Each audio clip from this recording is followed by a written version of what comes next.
Welcome, my name is Kevin Featherstone and I'm the Director of the Hellenic Observatory here at the London School of Economics.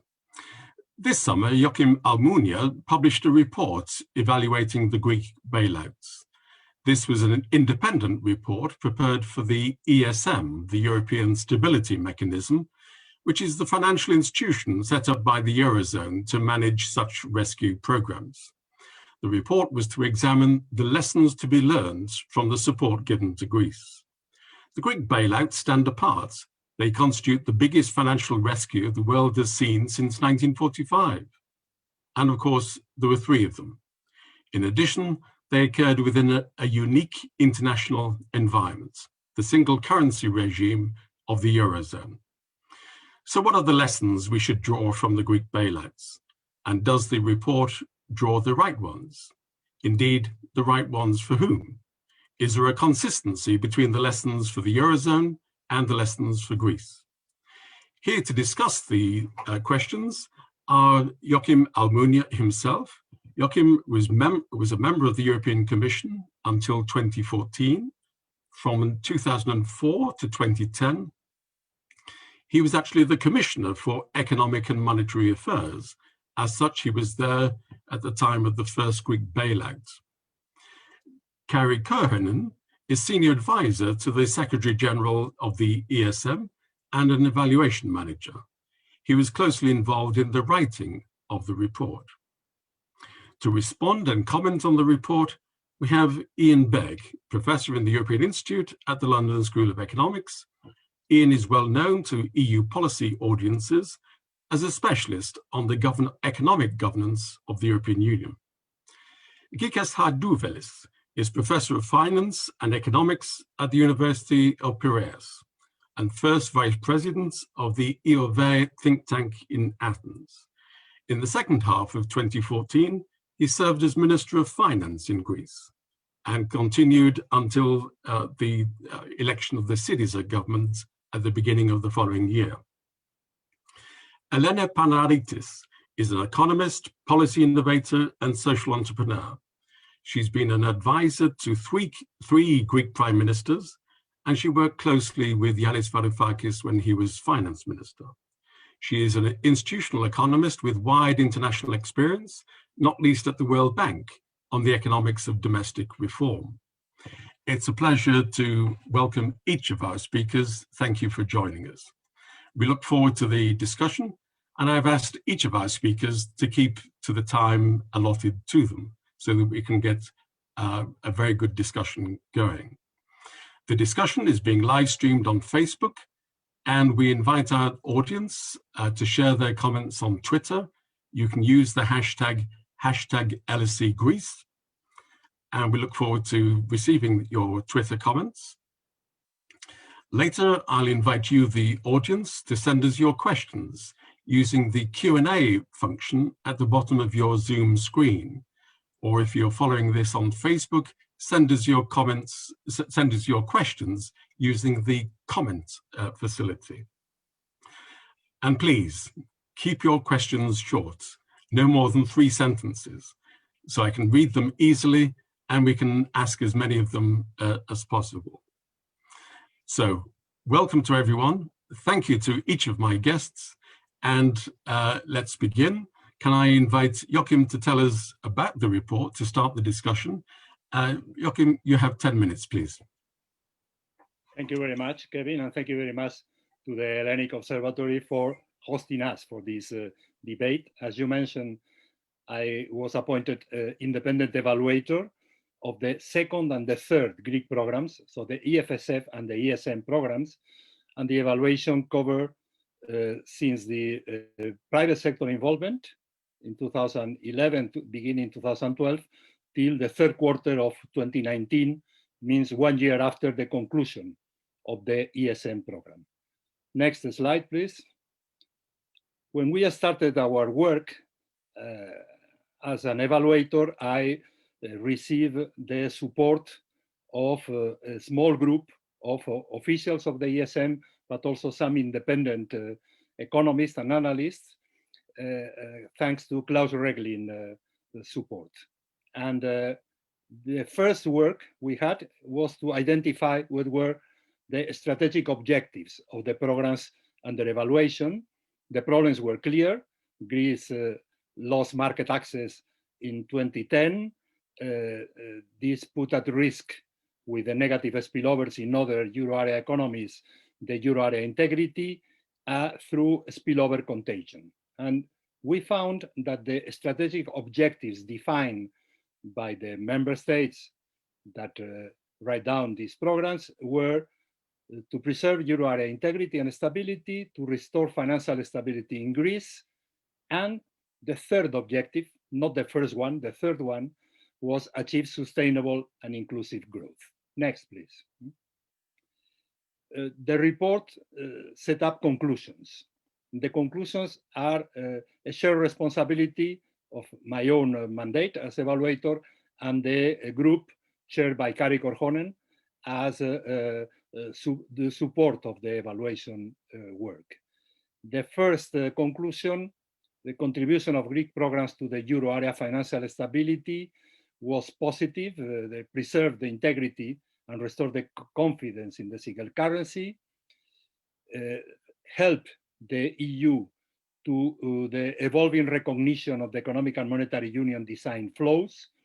This was the underground that is behind the private sector involvement decision, the launch of the banking union in 2012, and the creation of the European Stability Mechanism, the ESM, also in 2012.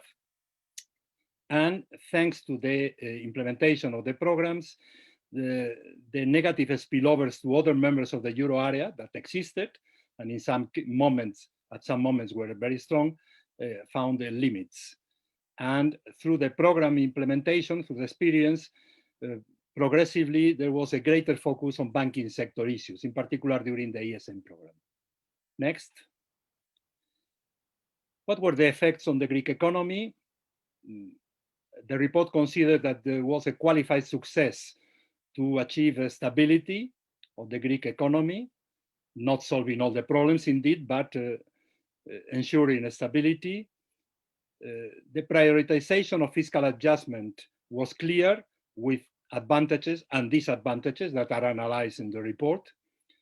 The conditions established in the programs were a lot, but not implemented in a balanced way. Product market reforms failed to complement labor market reforms, and this is an inconvenience for the success, for the full success of the programs. And this prioritization on fiscal adjustment and not on growth, the imbalances in the sequencing of reforms have as a result the weak foundations for medium to long-term growth. Next. The strategies for sustainable and inclusive growth. I have chosen 2 points among the conclusions. The stronger social safety nets were established only during the third program, the ESM program, and the banking sector shock absorption capacity remains weak after the conclusion of the third program. Next. What was then the Greek economy's resilience to shocks? The reform agenda established in the list of conditionality was not completed, is not yet completed, 1 year or more after the conclusion of the program. And the program strategies, because of the very deep fiscal adjustment and its consequences, and the lack of other conditions oriented to strengthen the potential growth of the Greek economy, challenge societal unit, creating a lot of difficulties among the weaker parts of the Greek society. Next. Regarding sustainability, there were disagreements in terms of the debt sustainability assessments, the DSA, between the Commission and the IMF, and this created difficulties for the program implementation in due course. And the fiscal consolidation targets, as I said, they were too ambitious, weighed on the growth necessary to reduce debt to GDP ratio. So not only creating difficulties for the Greek society or for the Greek economy, but also even for the achievement of one of the most important targets established in the programs. Next. Ownership. This has been discussed at length during the implementation of the programs and after. The parties, both the EU side among member states and the relation between the EU and the IMF and the relation between the lenders and the Greek governments and authorities did not share diagnosis and solutions. They finally agreed in the targets on the programs and in the list of conditions, but without a real sharing of the diagnosis. And the lack of coordinated and comprehensive communication and advocacy had, as a result, together with the non-compliance with all the targets or objectives of the programs, a low degree of ownership in the Greek society and in the Greek authorities. Next. These are the next 3 slides, the recommendations. Under my exclusive responsibility, I established recommendations regarding the strategic program objectives and guidance on program design. The future ESM programs must really and clearly define strategic objectives based on long-term view. Growth in the beneficiary country is a necessary condition for the success of a program. The program design should derive its objectives and length from an analysis of the main problems to be tackled. All programs should ensure a fair distribution of efforts across society. And programs should establish a limited number of macro-critical conditions.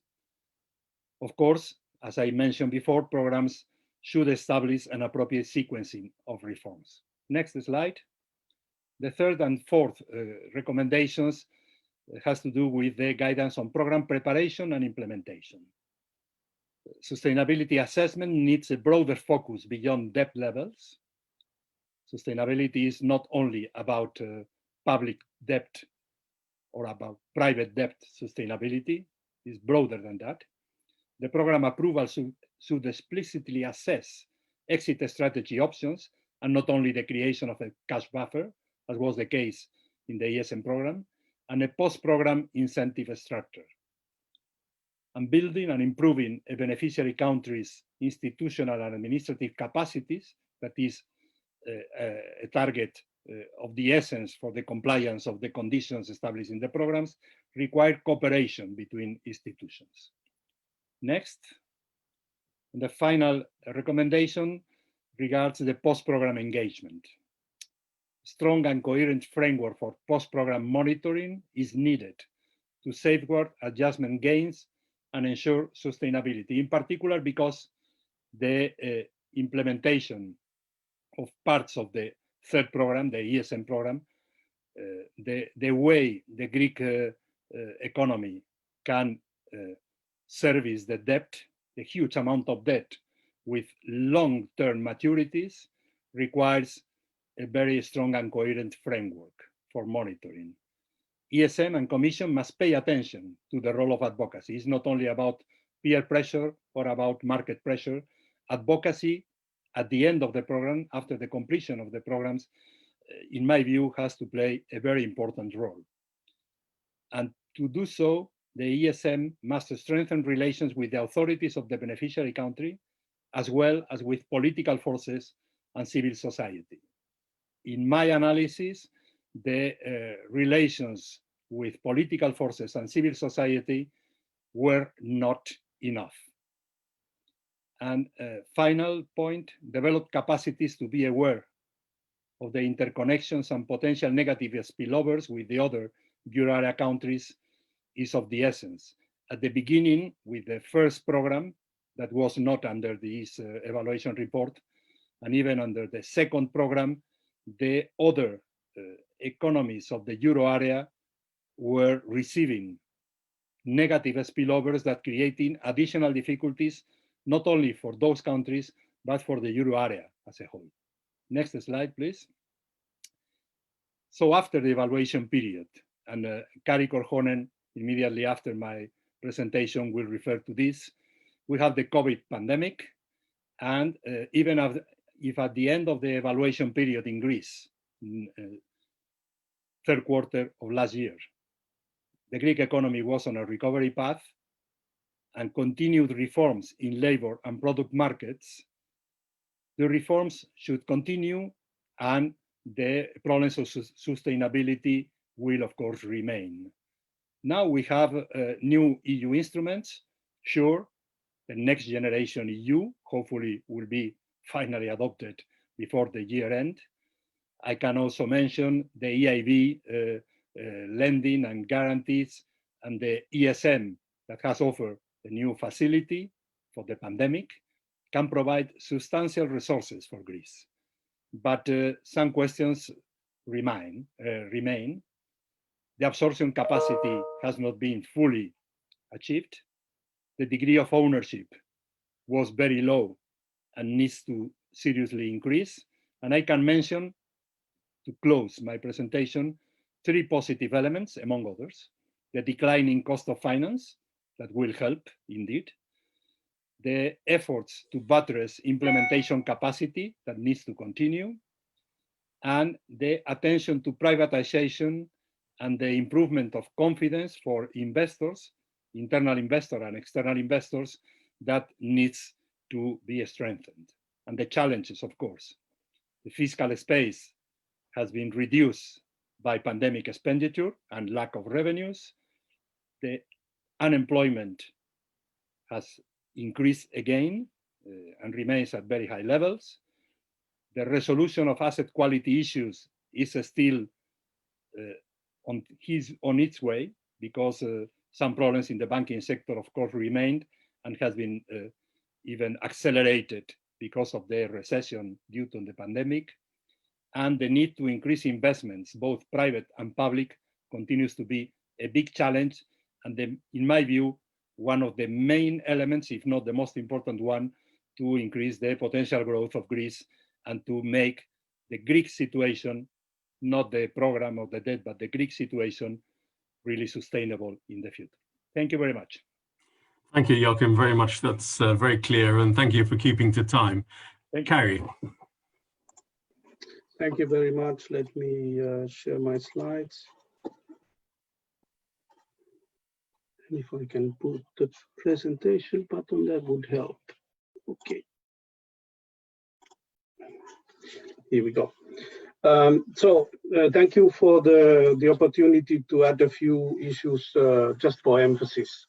The start of each Greek program was characterized by challenges to confidence, and even after the program exit, further confidence building was needed to establish market access. Politically correct language announced Greece in 2018 that it had completed the program, but in reality, reform drive had to continue and of course still needs to continue. The delay in adjusting Greek policies in the previous decade resulted in an exceptionally large adjustment need. Also more generally in these programs, of course, the interventions tend to come so late that they first need to buy time to implement stabilizing policies with the help of external financing, and this hopefully generates confidence for a better future. And this delay comes with the stigma for requesting assistance, which seems to be very prevalent in Europe and in advanced world in general. So an awareness of an improved crisis resolution approach might ease this situation in the future. And in this sense, the recommendations, I think, are important.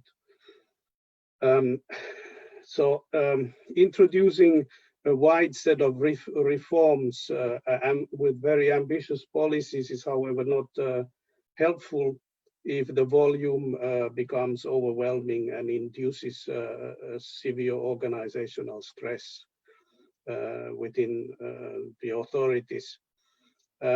These programs, nevertheless, need to raise alarm bell, but not paralyze action. So for the sake of emphasis, I would just like to make 3 points that I consider are decisive for the Greek turnaround. The harsh expenditure measures were unavoidable. Technical assistance for implementing institutional changes was necessary. I personally think that World Bank support for the implementation of social income was absolutely crucial for the success of the program. Debt reprofiling was another area that reduced financing risks and helped generate external confidence for a gradual return to market financing. So an early banking sector strategy would have been helpful to speed up recovery. The focus was on fiscal gains. Better understanding of growth benefits of the structural needs is another area that really would have been helpful in also supporting the positive communication of the efforts made. So correspondingly, Mr. Almunia recommends recommendations call for better explain the logic, broader engagement with beneficiary society, and technical support to boost implementation capacity. Also, obviously, better country knowledge and adaptation to the country circumstances, we can help better. The time frame in which Greece needed to demonstrate a turnaround was very much reduced. The country needed to avoid cocoon projects. I think, as an example, one can say that it needed and still needs reforms that would generate positive spillovers. And one of those areas is central government institutional reforms that should spill over to lower levels of governance. Reaping such gains would be very important now after the completion of the program.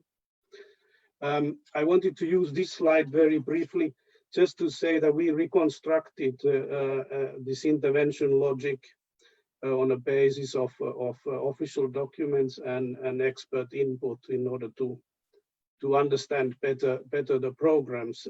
I think in future, a better articulation of the key conditionality measures and how they contribute to the aspired outcomes would be very, very useful.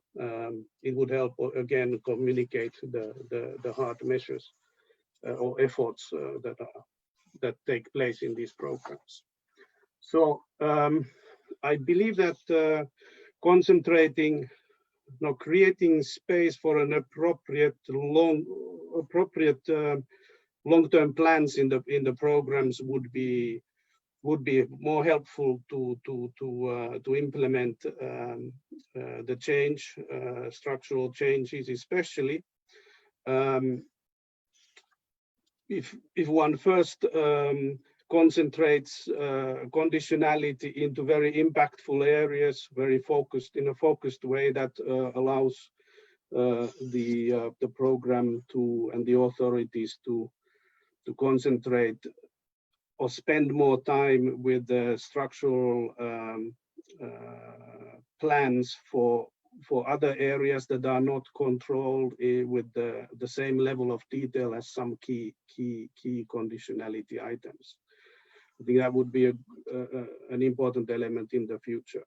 Program review process would also be more effective if it assessed the actual effect of measures, so change, rather than a normative deliverable. But this is, of course, a very tall order to make. Other important points are institutional, pay attention more to the institutional capacity and ability to adapt to the unexpected. So just to conclude, ESM treaty reform is scheduled for ratification in 2021. it will broaden ESM's risk assessment role to all the 19 countries, member countries, because until now it has been only the program countries. ESM will also participate in future in the negotiation and design of program conditionality, not only the financing part of the assistance. So as the purpose of this evaluation was to learn and support the learning organization at the ESM, and also more informed decision making by the governing bodies, this follow-up process that will start now following the evaluation can be understood as an incremental step to the reform process. The governors have requested an action plan, and we follow this good practice, international practice in evaluations. It is an opportunity, in my view, to set ESM on a path to develop capacity to deliver coherent and impactful assistance, and upgrade the implementation review and post-program policy engagement, as Joaquín also mentioned. So since the assistance activity takes place in a partnership, of course, this also should involve discussions with close discussions with the membership and the partners of the ESM, so especially the European Commission. I think I would leave it there. Okay, thank you, Kari, very much indeed. Thanks. So we've had the presentation of the report. Let's pass to our respondents for their comments and the issues they wish to raise. Iain, would you like to comment on the lessons for the Eurozone? No. I'd like to comment on some different things. I want to start by drawing on my own experience of doing evaluations, because I think that there are some lessons that can be taken for the manner in which evaluations have been done to feed into what they tell you about what should be done subsequently. Now, this particular evaluation, I would say, has clearly been done with great care, great insight. It's been very carefully done. But there is the unavoidable challenge in doing any evaluation that the terms of reference dictate what you may look at. And there's therefore a question which I may put to Joaquín particularly to ask whether he was satisfied with the terms of reference, or he would have liked to evaluate something a bit different. In particular, I'm thinking here of whether the nature and extent of conditionality could have been something to focus on more extensively than you have done. Also, to pick up on a phrase that Kari used, something that's very often dragged out in evaluation work is this notion of the logic of intervention. What were you trying to do? Whether it was the correct thing to try to do. Now recently, I was involved in a very extensive evaluation study of EU regional policy. And there we were pushed by DG Regio of the Commission to follow what they called theory-based evaluation. And that is a little bit different, because the question you ask first is, what did they think they were trying to do? That's to say, the ESM and others who adopted the programs. Was what they were trying to do appropriate? And that's a question which I think will come back again and again in looking at the circumstances of Greece. Was it the right approach? And then you get to the direct effects, which I think the evaluation has covered very well. What is less well covered is whether the longer term results or outcomes for Greece were what Greek society, economy, and way of life needed, as opposed to what was put onto it. And that then raises a question about whether the right economics were behind this. Some of it has been addressed. For instance, the debt sustainability was a major challenge with the conflicts on how it was employed. However, the dual question I'll pose is the direct evaluation is about what was done. Could it have been about what could have been done differently? Should there have been a different approach to the way this was adopted?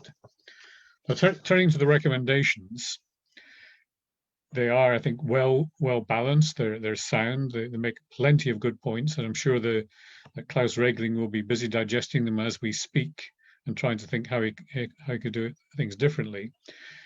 But it's worth posing a different question: who is the audience for those recommendations? Is it just the ESM? Is it the stakeholders of the ESM? Or, to go to another extreme, could it be public opinion, whether in Greece, the rest of the EU, or those who are supposed to be influential in setting the future economic governance of the Eurozone? Then a related question: it's unavoidably something of a political exercise, even though it's dressed up as a technical evaluation. Is there any sense in which an evaluation of this sort ought to be trying to assign blame and saying the reason X or Y did not go well was Z not doing what Z was told, or some other interlocutor doing something different from what they'd be told? And this prompts two final questions, so as not to exceed my time.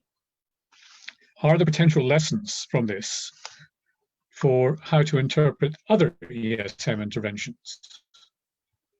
There have been several, including in Spain with the not quite bailout of the banking system. Or should we regard Greece as so different from all the others that, to use the expression sometimes used by students of European integration, is it sui generis, one of a kind, which is not going to be replicated at all? In which case you have to ask the question, who is this evaluation going to influence in the future?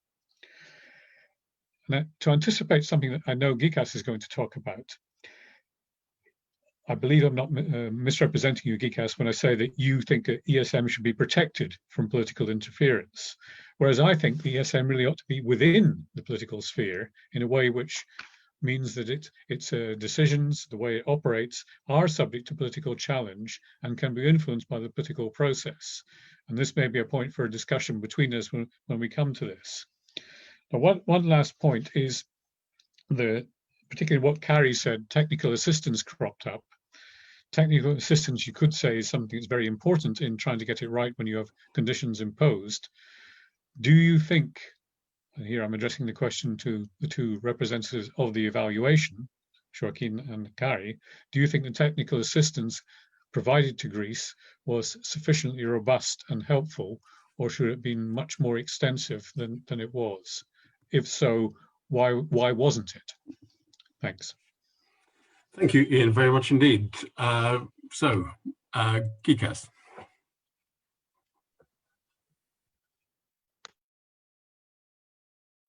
Need to unmute yourself. Yes, I'm sorry. Thank you, Kevin. I actually read the report with great interest. It's quite an impressive exercise what Mr. Almunia did in his group. I mean, not only they went through the full 10-year period and the 3 programs, but they did extensive research.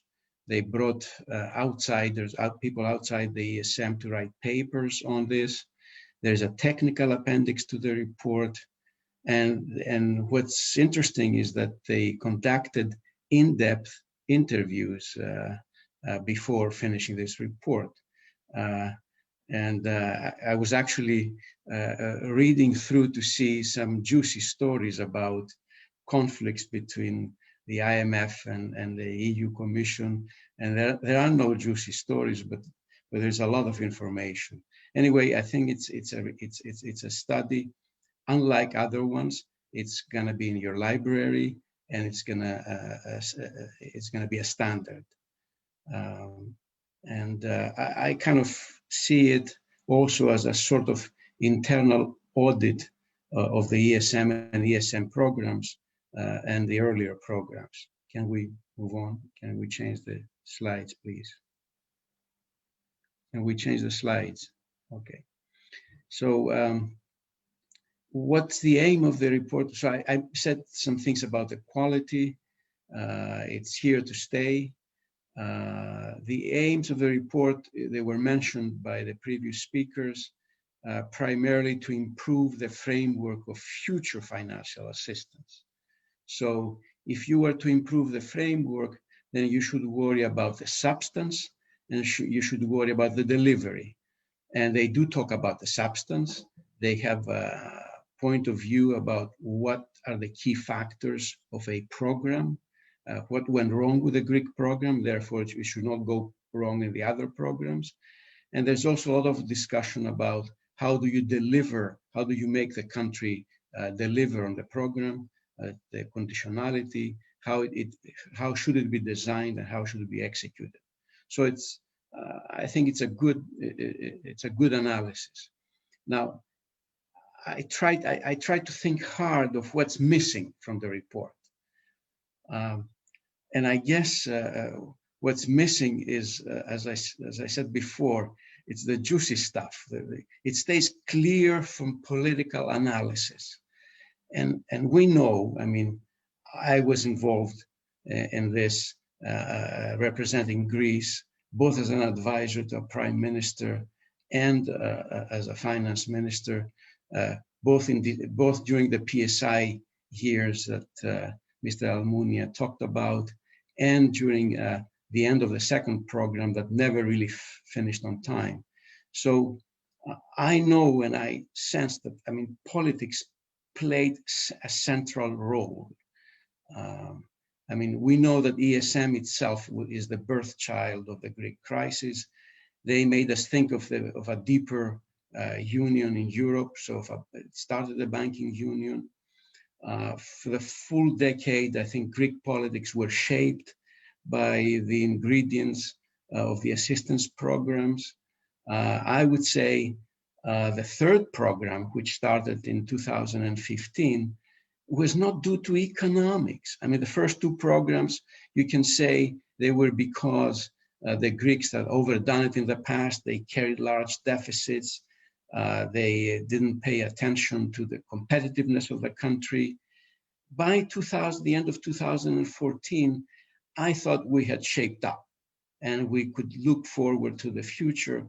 And then the pent-up frustration came to the surface, and politics took over, and sort of we had a new beginning, more or less. So the third program was also the result of politics. And it was not only Greece that viewed this politically. I think everybody involved had its own special interest. The IMF had a different point of view. They were very upset, I think, because they were handling a current country together with others, whereas they're used to handle countries on their own wherever they go for help. The European institutions had different agendas. For example, I always thought the ECB was the tougher. I always perceived the ECB as the tougher institution among the three institutions I saw. And I can justify this because the ECB worried about its independence. All of a sudden, you had this country that didn't follow the fiscal rules. So you want to make sure nobody repeats it, that Italy does not become like Greece. Therefore, you become super strict. So you always take a strict position. I mean, I as a Greek, being on the opposite side of the bargaining table, I felt this. And now, so when I'm to say now, what is, if I were to think of ESM and assigning to Mr. Almunia this project of evaluating, doing this internal audit, so to speak, I would say that the deeper aim of any institution is to gain independence from intrusive politics, because European politicians, the Eurogroup was deciding every little detail. So since we have this institution now that's helping us and delivering programs, we want to make sure it can deliver these programs without interference from politics too much. I mean, politicians will already tell ESM what to do, but then they should stop short and let ESM do its work in the best way possible. So we need rules-based programs, I think. Can we move to the next slide, please? We need rule-based programs And this is what, and these are the types of rules, in a sense, the 5 lessons, or the 5 recommendations is an attempt to say, hey, let's have some rules and let's follow them, so we do not have the politics of the day carry us astray. And when it comes to the objective, we should think about the long term. Remember when Greece moved back in 2010, the Europeans were very mad at Greece. They couldn't understand. I don't think they were thinking about Greek growth. They said, okay, and everybody thought it would be an easy solution. Okay, you spend a lot of money the last 2-3 years, you can easily cut the money and in 3 years' time you can have access to the program. Anyway, so one thing we should worry about is the long term. The second thing is, how do you design a program? You should worry. A program comes with a pain to the population, so make sure you allocate the pain uniformly across the society. That's a good rule to follow. Worry about the sequencing of reforms. For example, the fact that we did labor reforms and we forgot about product market reforms, I think it's because it was convenient. When you tackle labor reforms, you tackle one market. Product market reforms is a lot of work. It's many people involved. It's tough to do. You leave it for later. And so that's what happened. The capacity of the bureaucracy, all of these things are things to worry about. One size does not fit all. What about program sustainability? It's discussed in the report. You need to agree early on how to follow the country. There's the complaint in the report that somehow we gave the Greeks the money without really them actually having delivered the reforms, because we had to, because we were pressed by liquidity issues. Then the issue of coordination comes up. I'm not going to talk about them more. The issue is not really a coordination between European institutions. It was an issue between IMF and Europe. And now safeguarding the program gains, I think it's even more important for Greece now. What do you do to make sure once the program ends that the country continues and it doesn't go back? Because my experience as an academic who entered politics and left politics and has seen politicians, politicians will actually always they don't like to do reforms because reforms hurt their clientele. So it's very easy to do reforms and you can very quickly undo them. So unless somehow you have a program where it's owned by the society and society carries the program forward, you're going to fail. Has the Greek program succeeded?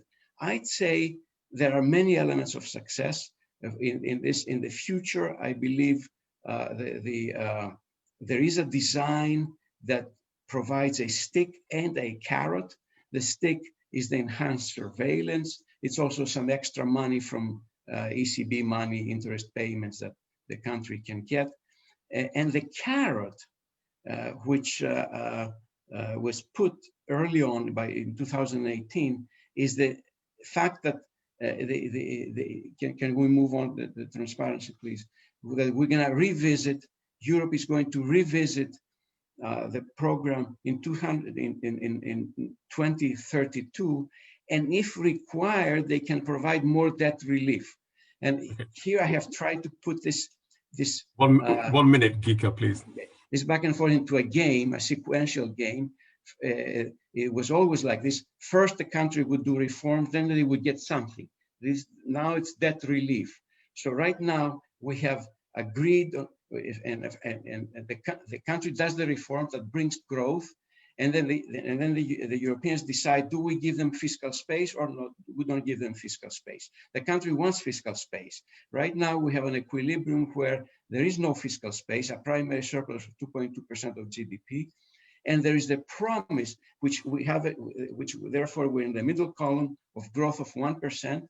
But there is the promise that if you do more reforms, we're gonna give you more fiscal space, and we can get into a better equilibrium in 232 with higher growth, where we will have higher growth, better sustainability, and the Greeks will have the ability to have fiscal policy. Can we move on, please? So let me conclude. Very quickly, please. Yes, that some of the lessons are already learned and they are adopted in this. And I think Europe is politically mature today to take the next step and adopt program rules as they proposed in the report. But we all have to be aware that the next Euro crisis will be a different one. Right now, we have a global shock and we all act together, but 2-3 years down the line, we may have a different crisis, not coming from economics necessarily, but coming from politics and populist politics. Thank you very much. Thank you, Gikas. Sorry to rush you. Elena, please. Well, thank you very much for having me with you today. And actually, I want to commend Joaquín for this amazing report. Indeed, I have been in the business of economic development as an institutional economist for 27 years, and I'm very impressed to see the sincerity and the quality of data. It's a plus for the ESM review that is going to happen in a year from now. Now, my points are in relation to how the ESM addressed the Greek crisis. The facts are that indeed there was no well-defined objective, unfortunately. The reason there was no well-defined objective from the EFSM as well as EFSF as well as the ESM was because there was no ex-ante analysis and no correct diagnosis of the problem. So the pressure coming from the markets of what the heck is going on with this emergent crisis that is happening in Greece pushed the European organizations to generate this capacity of immediate reaction that took a long time, frankly, to react.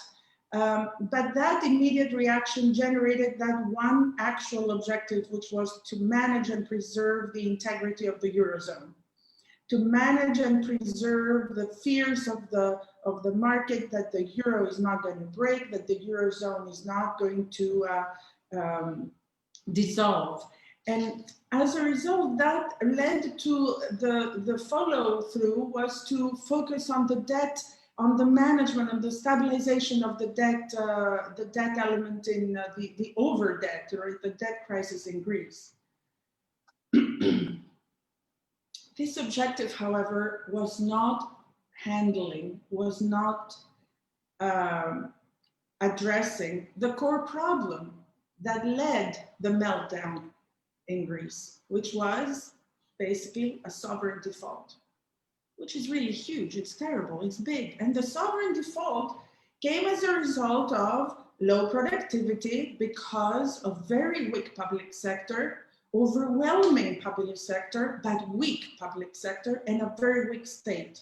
And that public sector has a lot of moribund elements in it, and it needed to be changed. So focusing, creating a solution that focused on fiscal adjustment and an austerity element, because fiscal adjustment is adjusted with austerity, right? So, and a prolonged austerity touched everything that needed to be reformed in the country with that, from that point of view, from that taint, including public sector reform, including structural reform, including all these elements that are involved in institutional reform.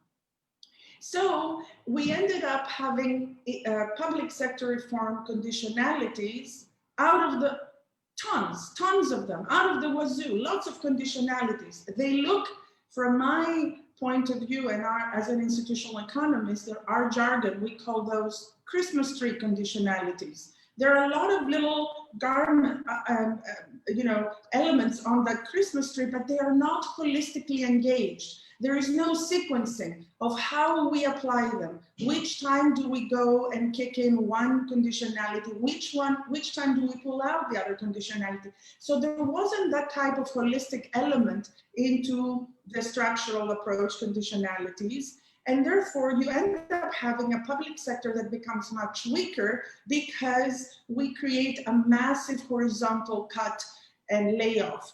Cut of the, it's directed from budget, from the budget constraint structure. So we cut salaries, we lay off people, we reduce pensions.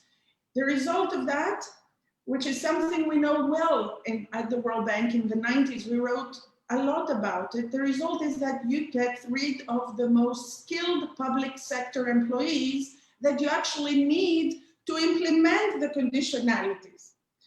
So we kind of like went around our tail. So we got rid of these skilled people because the incentives were such so that they would look for a job in the private sector. And in Greece, there was no private sector because there was a very deep recession that kept going on for a very long time. So these guys, we lost about half a million young and mid-career professionals outside of the country. So we impoverished the country from that human capital that we really needed desperately to actually have any type of reform implemented, monitored, applied, and measured, and get to a proper solution. So the conclusion is that we end up having, in a way, not a sustainable growth economy because we lost 22%, 25% of our GDP. Now with COVID, we're losing 30% of our GDP, and we're growing, you know, with 1.22%. We really need a boost of growth, which we're not having. We have a weak absorption capacity of shocks. I'm very worried about the way we're going to handle COVID right now ourselves. We have, as I said, the most expensive export of human capital that are all of these people left without providing, without being able to actually, it's a product we export, we're not getting paid for it, if you wish. And of course, a socioeconomic impoverishment that it's hard to go back to improve it fast. So imagine this. We started with 2.2 extreme poverty, and we got to 13% extreme poverty in 2018. 13% of the population lives below 182 euro a month. This is the OECD level of counting extreme poverty. But what is really shocking is, let's say you can live with 13% extreme poverty. What is shocking is that 55% additional population is in dire situation. They're vulnerable. If they lose 3 consecutive salaries, they will go immediately to extreme poverty. Today, 7 out of 10 Greeks have a hard time paying their utility bills. So, okay, so we have also, we can make it a little bit more dramatic, we can make it less dramatic, but the problem is that we're having an externality, a socioeconomic externality that I'm afraid has actually made the country weaker because we didn't really approach the problem really at its root. We have managed, however, to have some fiscal adjustment. It's true. And we have managed to prolong our debt maturity so we can somehow suggest that we have sustainable debt, but we definitely don't have a sustainable growth. So I can completely understand why the first intervention that was signed in April and was released in May of 2010 was without a clean objective or well-defined objective and so on. And I understand it because everybody was caught by surprise. The European Union was caught by surprise. The Greeks are always caught by surprise. There was no quick response. And that lack of responding while you have the markets on your head, questioning, Greece is defaulting, Greece is not defaulting, what's happening to the Eurozone, generated all these national politics, all these negative emotions, all sorts of populism, judgments, the good students, the bad students, the South, the North, the people that are not, they should not have been members of the European Union and so on. but it did not allow space for sober analysis in an economic policy sense. It didn't give breadth to have a sober economic analysis to actually allow the second program and the third program at least hold itself on a better objective design. Therefore, now the question I think should be, we have truly, Gika is correct, and we all know, we have created new organizations such as the ESM to resolve quickly and efficiently and flexibly crises like the one that we're just discussing, and many more that are about to come. But these organizations, I think, we shouldn't care very much about their mission as much about what do they emit? Do they emit trust and confidence to the Europeans? Because if they do not emit trust and confidence to the Europeans, or if the Europeans do not see that, they do not perceive that, then we're in trouble. We're in trouble of all the European construction. We're in trouble of the European culture. We're in trouble of the European values. So my question here is, what role does the ESM want to play? Does it want to be a development organization? Does it want to be a budget support organization? Does it want to be a different type of, whatever it needs to be? It needs to be very, very clearly defined. If it wants to be a development organization, for God's sakes, growth it shouldn't even be mentioned. It's part of the DNA of the place. And we should be listening to experts, policy advisors, or policy economists that have actually been in these trenches for years. The World Bank, the IMF research is there. We have experience that we could draw upon.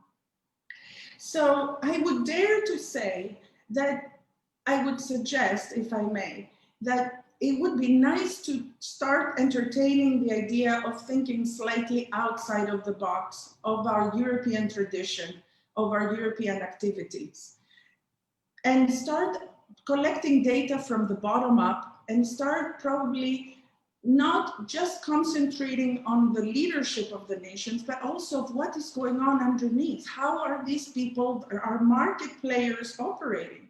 What is it that is happening with them? When I have a suicide rate in Greece, which is 50% that has increased from 2015 to 2018, in the third program, that is beyond shocking. A sunshine country, we were all very excited to say we never had suicide rates. So I would like to request that we look into how we can build the organization towards the objective of reestablishing trust and confidence, and having in its DNA constantly the concept of sustainable growth and sustainable, if I may say so, social economic equality in its process. Thank you very much for your time. Kevin, I cannot hear you. Yes. Thank you, Elena, very much indeed. Thank you to each of our respondents. We've had some excellent issues and questions raised. Could I invite Joaquín and Kari to briefly pick up on some of the issues, the major issues that have been raised, and then I want to leave time so we can go to the audience. But Joaquín, first to you. Okay, thank you, Kevin, and thank you to all the three discussants, to Iain, to Gikas, and to Elena. Have been very complementary contributions to the discussion, and I cannot react to all of the points, arguments, and views that they show with us. But one comment for each one of the three. Regarding Iain Begg. Well, he started asking me, I was satisfied by the terms of reference. Well, the terms of reference were prepared by me with the support of the group chaired by Kari, and had to be agreed by the Board of Governors.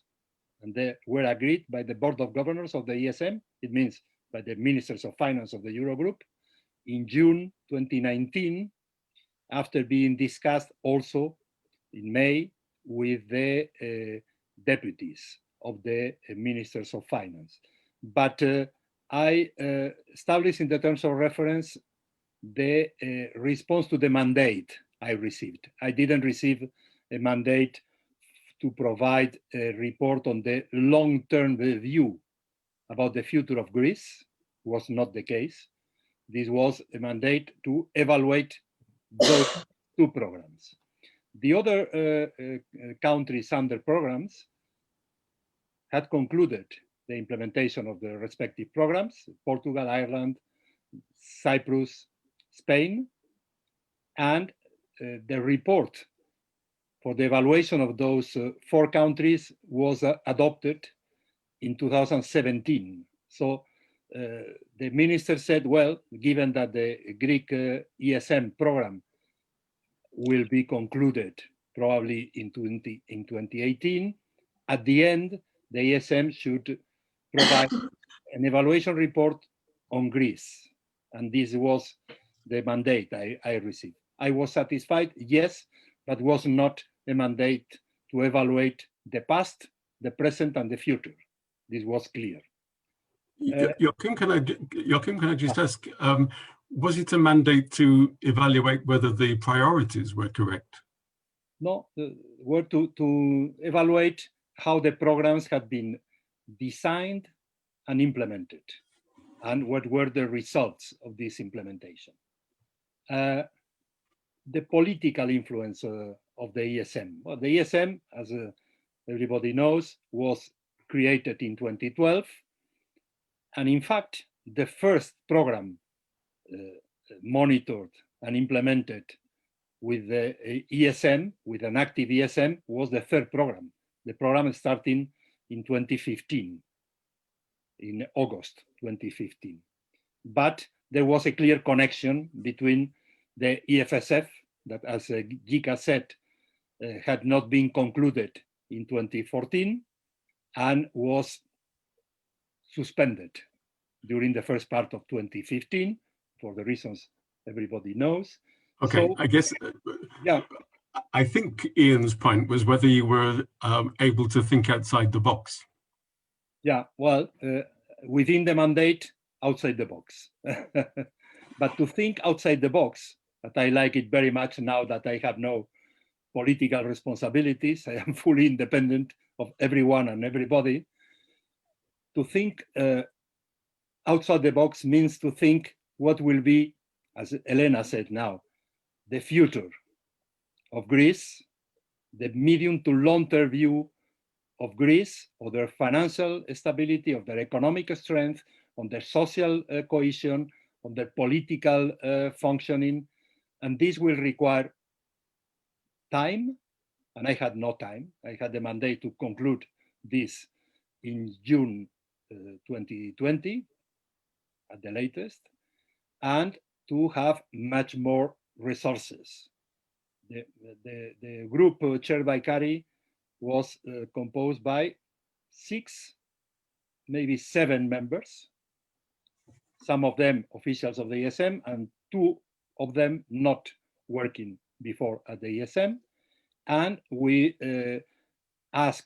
requested 5 or 6 external papers, and we had a small group of external evaluators to help us in the evaluation report. So the resources to be solid, thinking outside the box, were well beyond the resources I had under my responsibility. And a question of the technical assistance. I was fully aware, as having been in the commission, as member of the commission for more than 10 years, that the commission could help the candidate countries to improve their institutional framework and to improve the quality of the public administration, the public services in some areas, but is completely unable, or was completely unable to help for the implementation of efficient measures to increase the institutional and administrative capacity.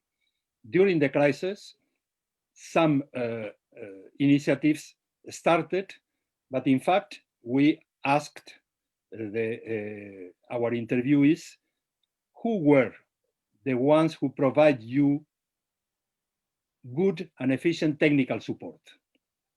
For some areas, some member states, but not always.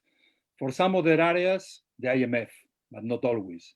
Some other areas, the World Bank, as Elena said, of course. In some other areas, OECD.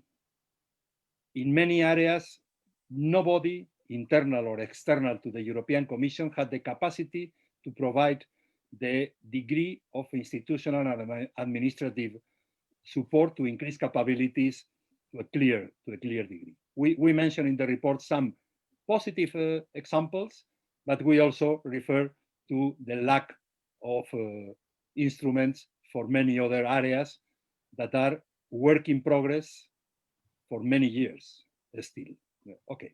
And to Gikas, thank you very much for your very positive comments. Stocks and carrots is an extremely important issue. And I try to refer to this, and the report mentioned also to that question in the conclusions, but I try to refer to this in the recommendations under my exclusive responsibility. Okay, the question is, under the present institutional framework with the Commission, the Eurogroup, the ESM, who has the capacity to provide real carrots? At the member states. At the last instance, the ESM cannot have even the autonomy to decide about debt relief in 2032. This will be, of course, a contribution for the ESM, but the final decision of these carrots will be, unless we change completely the institutional framework of the Euro area, will be in the hands of finance ministers or head of state and government of the Euro area.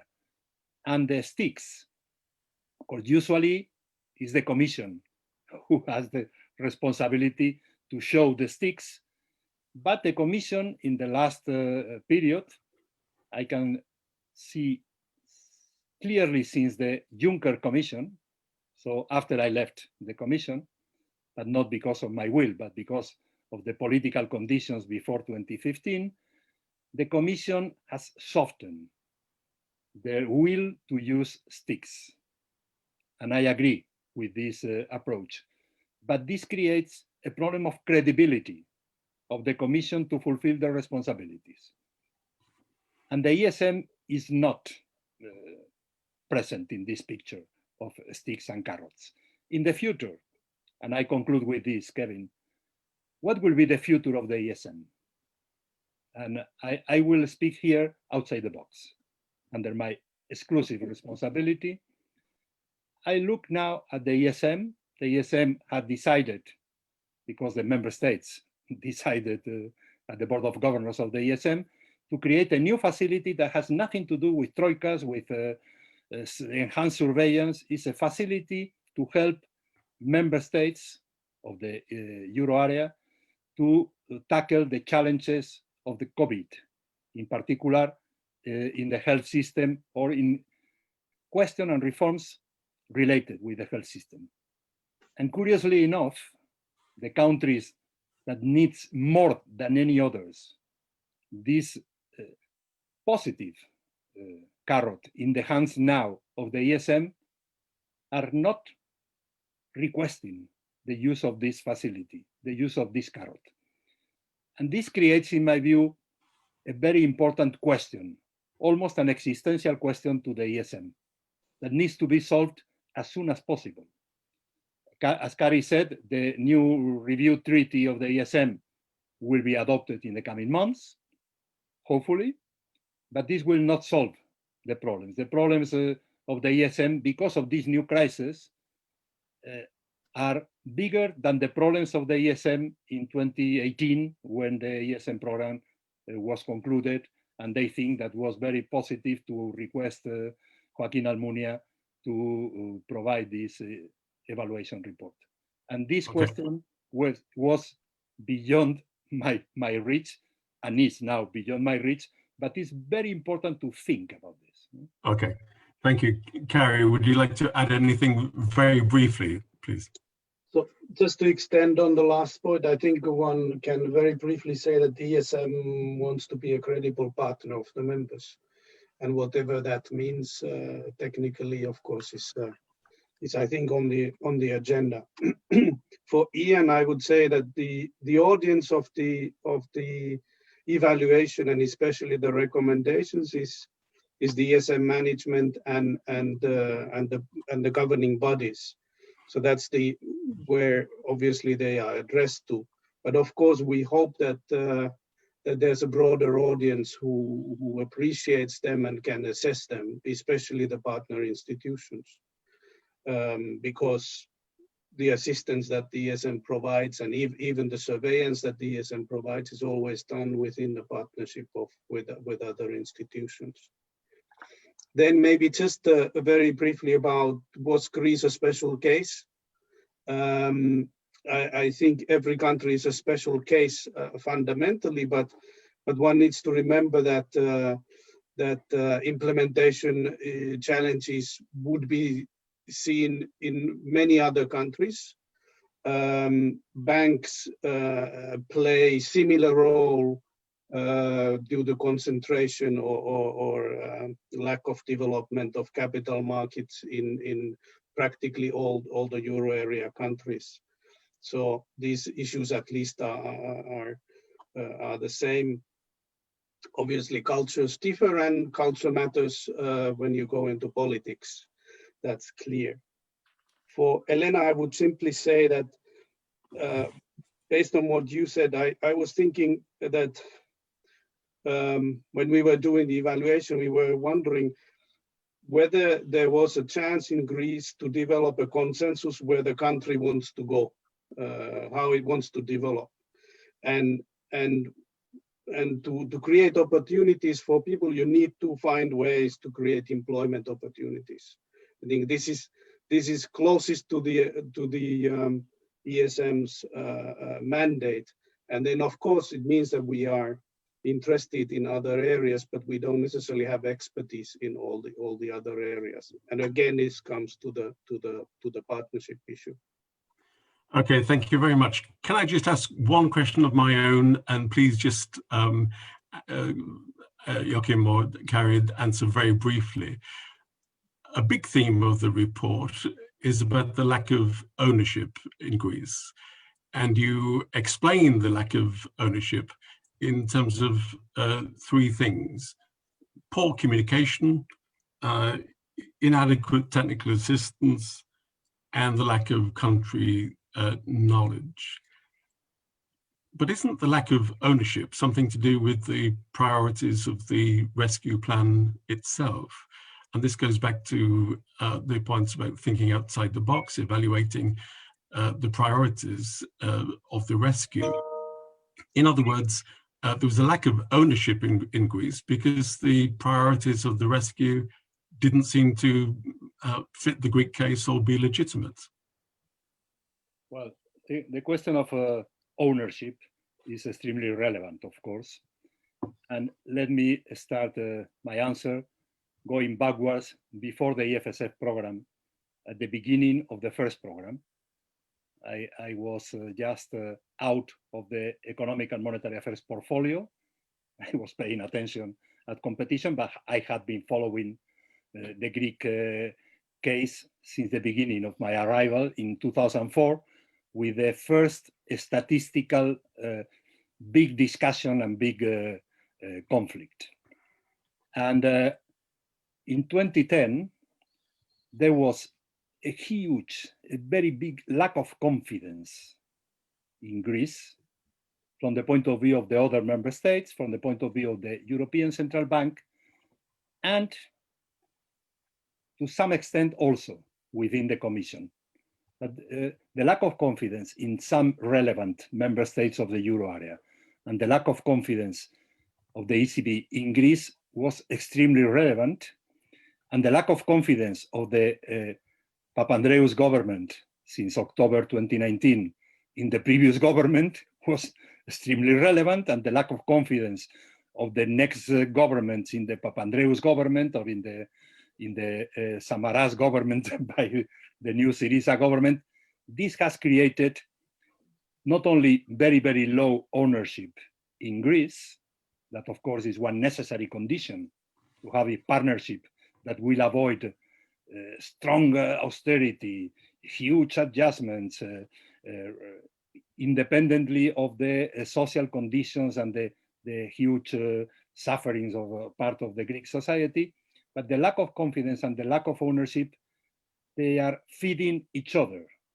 And I think this has been gradually reduced, in my view, during the third program, and in particular with the success of the completion of the program in 2018, having avoided Grexit and having avoided the continuation of negative spillovers in the other members of the euro area. Okay, good, thanks. Now we have to build on these improvements of the situation, even if the pandemic is not helping us to do so. Okay, so there's a question from the audience which picks up on the evaluation that the IMF made itself. And the question I'm reading directly: was the root cause of Greece's severe economic downturn due to the miscalculation on fiscal multipliers? So I guess, Joaquín, it goes back to the point about ownership. If there was a miscalculation with severe multiplying effects, doesn't this undermine the credibility of the rescue? Well, yes, but before this discussion about the multipliers, there was a discussion about the statistics. And this cannot be forgotten at the beginning. In 3 or 4 years, the statistical problems were maybe not fully resolved, but decently resolved, not without tensions. And this discussion about multipliers was relevant, but in my view, not as politically relevant as the mistrust created around the doubts on the statistical figures and the difficulties to build an understanding between the parties involved. Gikas, do you want to come in on the point about lack of credibility because of the question of the statistics? I agree with Joaquín on the fact that Greece had zero credibility, and the European partners in 2010, they were very mad at them. I mean, how can you have a country with like a deficit of like 13% of GDP and like claiming that it's only 5 or 6%? They couldn't believe it, and as a result, I think they acted. And also, this was one reason. The second reason was that they didn't have experience with developed countries in real trouble going bankrupt. So the medicine was too abrupt. The IMF back then was more rational, I thought. They understood that you needed more time. They understood the problems in a deeper way. They had handled many countries, so they knew what to do.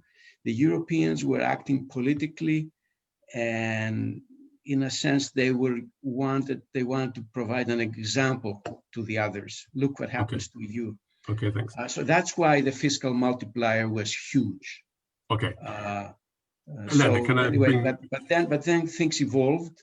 I think we reached a new equilibrium slowly. Everybody learned from each other.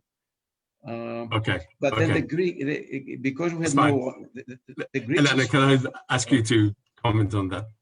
Me? You're asking me? Am I on? Yes. I think we're talking. I think both of you, Kevin and Joaquín, are talking about two different confidence issues, and you're both right. And that can happen actually. Two people can be right for two totally different things. So Joaquín talks about the fact that there was no confidence because of the 2004, washing our clothes to outside in the streets, showing up that we were not a proper government. We cheated. We did all sorts of things. So obviously there was that. Then there was the fact that a lot of other little political issues related to the Central European countries, which had to wait for about 6 months for Cyprus to become a member of the European Union. I mean, there were several collected anger points. So when 2010 came,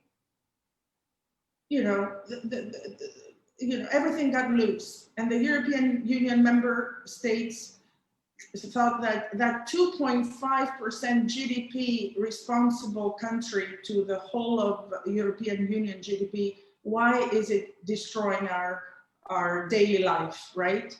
So they start these whole judgmental and emotional points we're talking about. So you're absolutely right, Joaquín, this was a reality and continues in a way to be a reality because we have now gotten to fatigue about the Greek issue. Okay, sorry, one sentence, go ahead. Okay, so 2 seconds. What we're saying, however, is that Gikas is suggesting that the multiplier effect is the fact, actually, that when we intervened, we did not intervene for the right reasons, and we didn't even know that the multiplier was 1.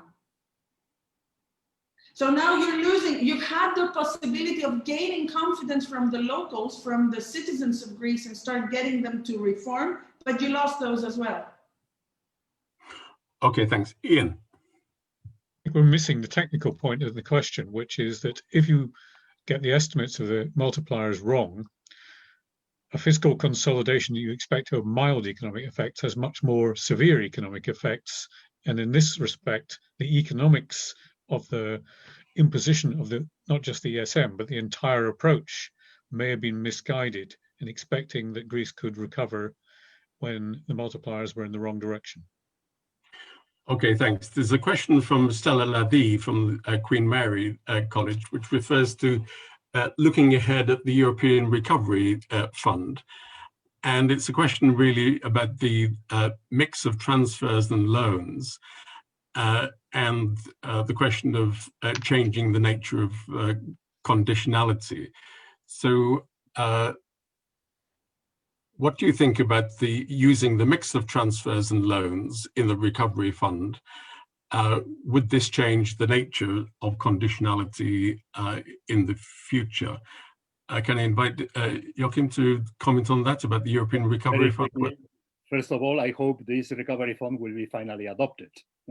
But I was in favor of loans, grants facility, only grants. I was in favor of that, but I can understand the political discussions and compromises. Okay, half and half.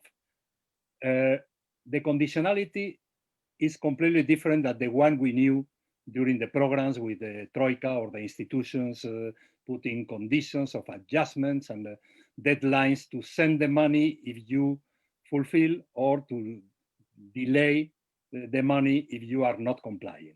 Now is a very different thing, much more positive, urgent.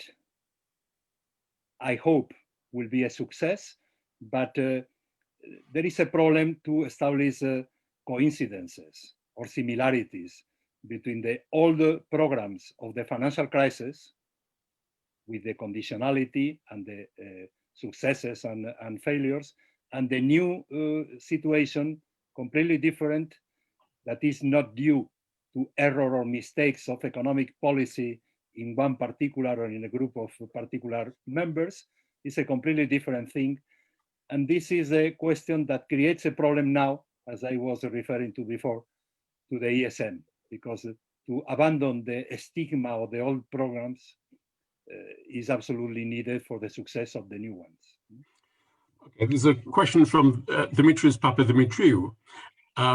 How credible can the ESM be as a stick-carrying enforcement mechanism? How legitimate can it be without any parliamentary oversight at the European level?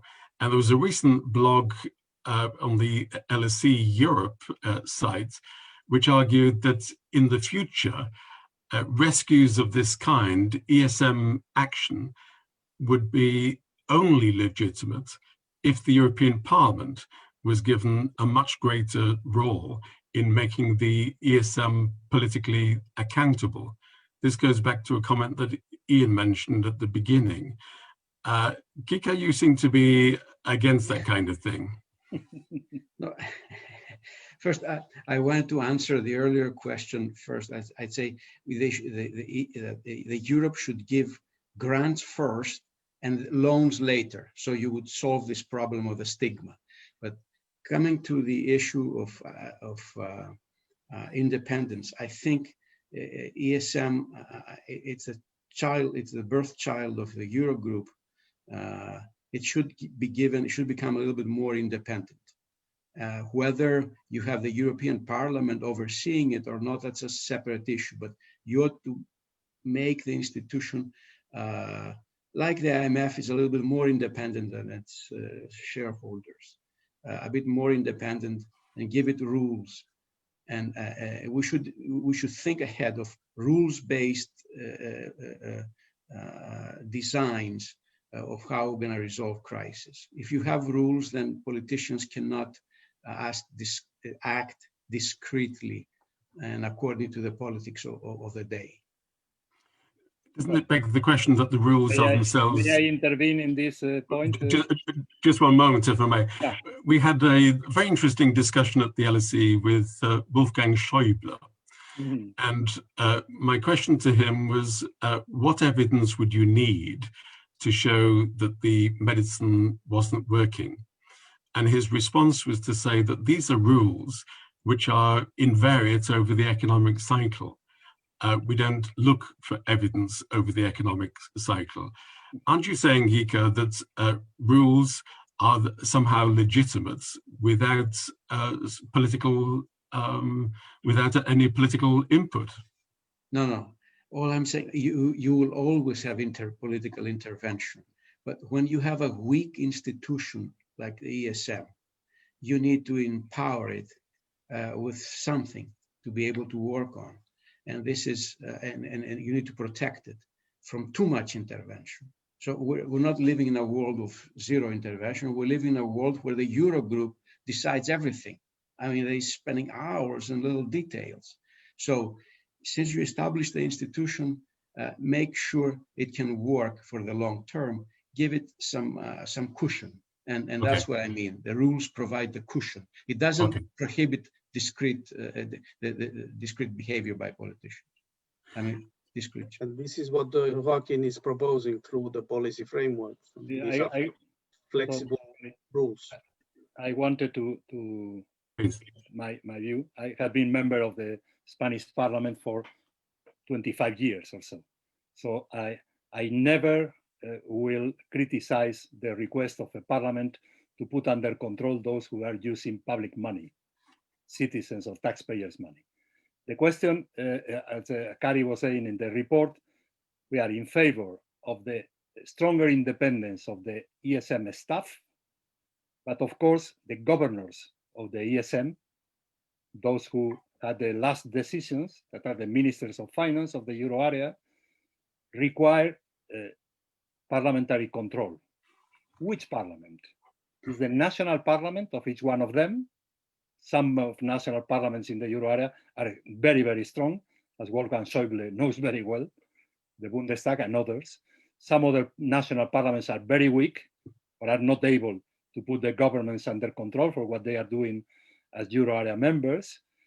And the European Parliament would be the best place to exert this control, provided that the distribution of responsibilities between the European Parliament and the European Council or the ECOFIN Council and Eurogroup will be redistributed, because until now, the European Parliament has not a clear mandate to put the finance minister, even the president of the Eurogroup or the chairman of the board of governors of the ESM under control. They are not legally allowed to do so. And this is a mistake in the EU architecture or in the Euro area architecture.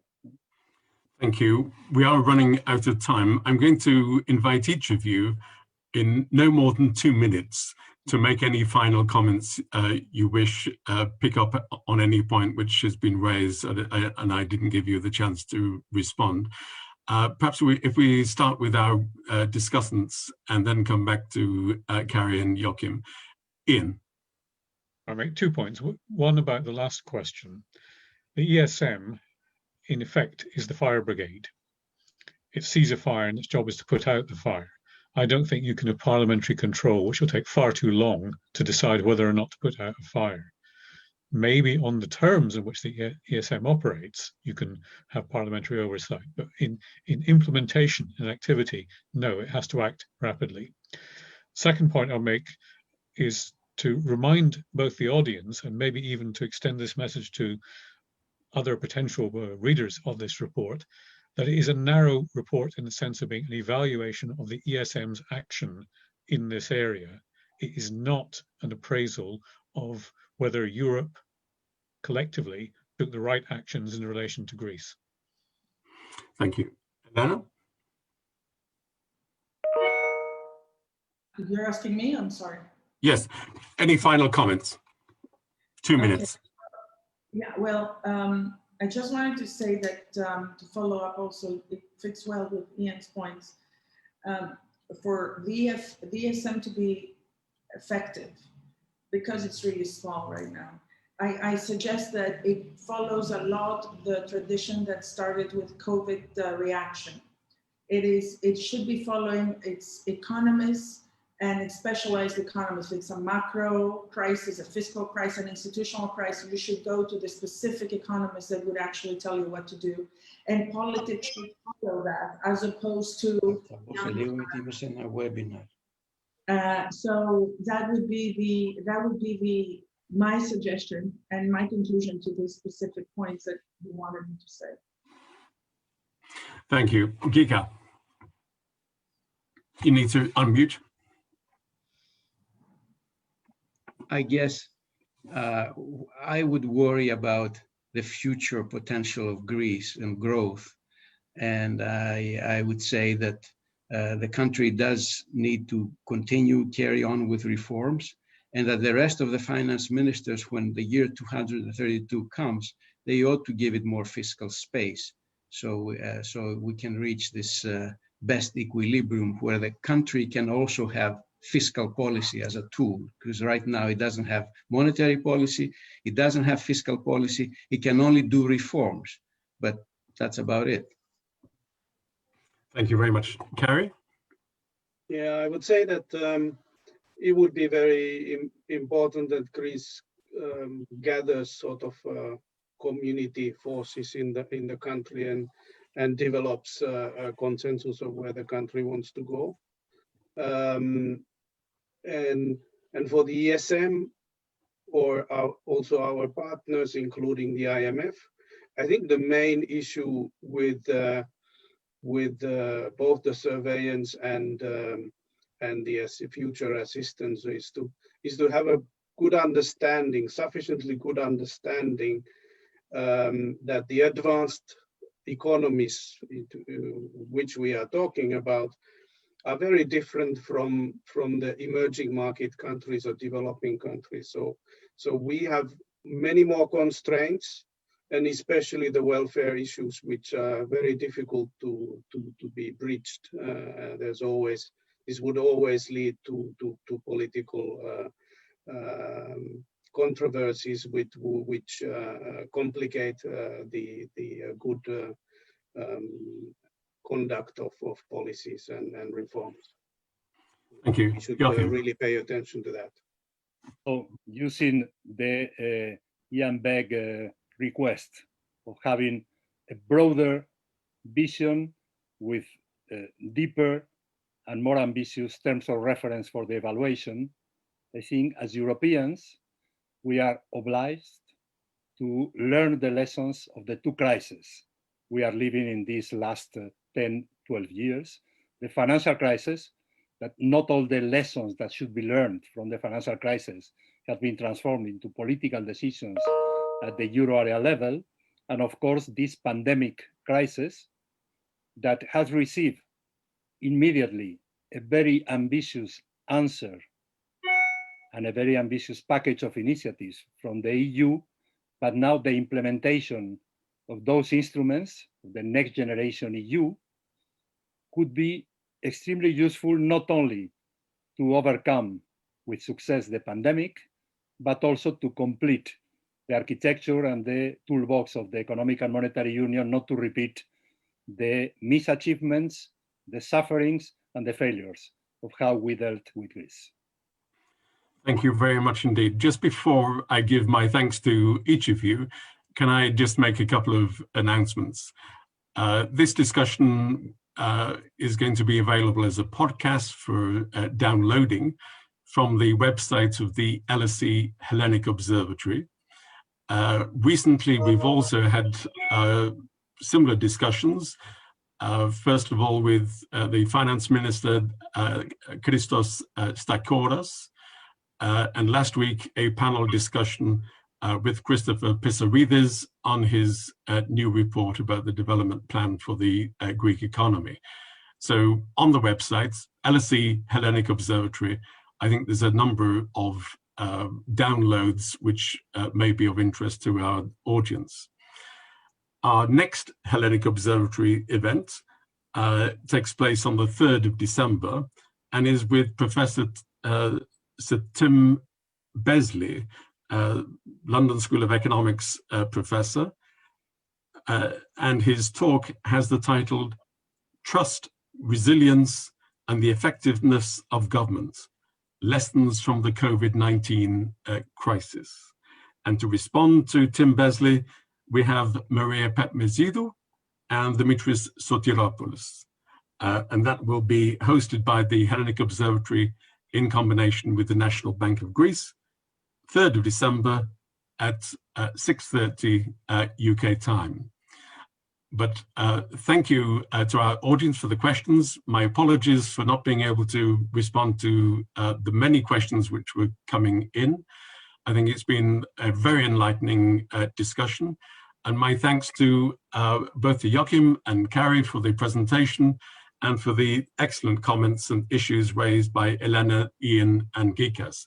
Thank you to all of you. It's been a pleasure to listen to the discussion, and I look forward to his meeting on some future occasion. So both publicly, if not privately, my thanks to our speakers and my thanks to the audience as well. Good evening. Bye-bye. Bye-bye.